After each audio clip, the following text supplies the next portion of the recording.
Welcome, my name is Antonia Abad and I'm going to be talking about Muslim people in America. When I read this news material, Remaking Woman by Lila Abu Lughab about Muslim women, I thought, how does misunderstanding of Muslim influence them in America? Who are Muslim? Muslim are people that follow or practice Islam, monotheistic Abrahamic religion. That means that they only follow one God. This religion is based on their holy book, Quran, considered to be the verbatim words of God. There are around 1.8 million of Muslims believers around the world. 0.8% live in the USA. My question is, how is Muslim religion affected by United States prejudice? Even though America is the country of freedom and justice, citizens do not give the same chances to Muslim adherents compared to other minorities, even though there are laws that protect them. After 9/11, Islamophobia, the dislike or prejudice against Islam or Muslim, increased by 70%, 16% impacting women. This is a significant increase on the previous years. Why are Muslim women vulnerable to Islamophobia? In America, there is a stereotype about Muslims. They are a threat. Muslim women are easily identifiable because they wear veils. As you can see in the picture, there are different types of veils. The most common one being the hijab.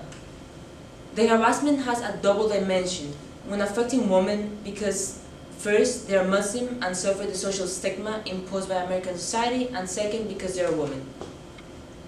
Islamophobia social impact. Muslim people can be judged because they are portrayed differently by media and textbooks, causing the woman to feel insecure about their religion and culture. Social media being the most influential. Muslim teens have a higher chance to be bullied at school because they are easily recognizable. Americans believe that Muslim caused all the terrorist attacks. This is because of the media stereotyping and misinformation. When working Muslim women face difficulties with witness and hostility, causing them to feel insecure and different about themselves. This is a social example, as explained by Seth, an associate professor in Center of Women, Gender and Sexuality Studies. During their encounter, Tujnuba Haider and Adamah Bah reportedly acknowledged each other. That greeting, combined with their orthodox dress, spurred the FBI's concern that the teenagers might be collaborators as potential suicide bombers in a terrorist conspiracy. This proves that Americans' prejudice affects every Muslim and creates exclusion on the country of the free.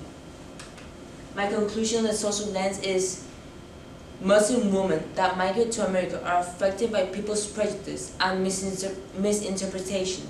This creates disunion and cultural diversion, creating even more hatred towards Muslims. The economic impact of Islamophobia.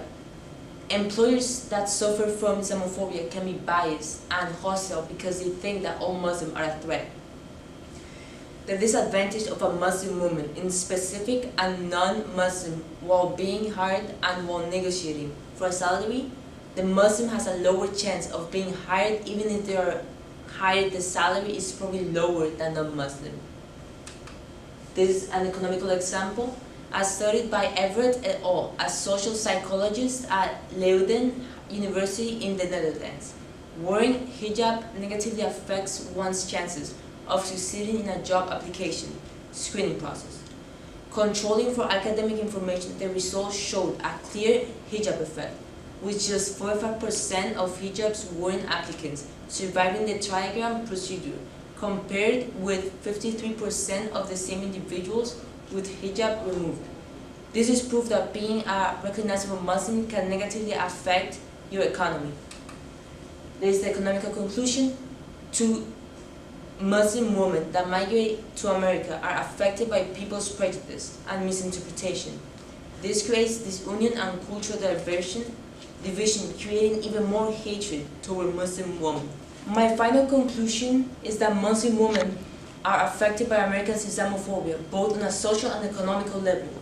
This quote by American President George W. Bush: "The war against terrorism is not a war against Muslims, nor is a war against Arab. Some people may say that Muslims that wear veils are unidentifiable, and because of this, they have to be targeted and supervised. But in truth, this is not realistic, because a nun has the same portion of the body covered, and they are respected because they are devoted to a religion." This picture shows that most religions have some kind of head covering. My solutions. The best solution to Islamophobia is to educate the next generation about all religions without any bias. Like shown on this graph, there is a massive diversity gap on children's books. Even in 2016, the limitations of this idea is that schools have to cooperate. The shorter-term solution is to strengthen Fair Labor Standards Act, FLSA, but this solution could have negative impacts on society. The limitations of this solution is that laws need to be changed, and this takes a lot of time and a government willing to do the changes. These are my references. Okay, Antonio, what evidence did you gather that you didn't use? I gathered an essay about ISIS and terrorism groups in general.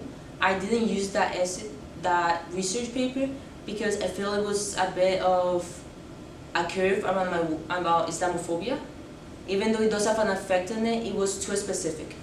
Okay, and what advice would you have for other researchers who consider this topic? I would say, before anything, read about Muslim religion and how they're affected. Read if you can find an essay or a point of view of a Muslim person in America, an interview or something like that. That's a good place to start.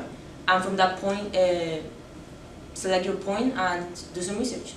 Okay, thank you, Antonio. You're welcome.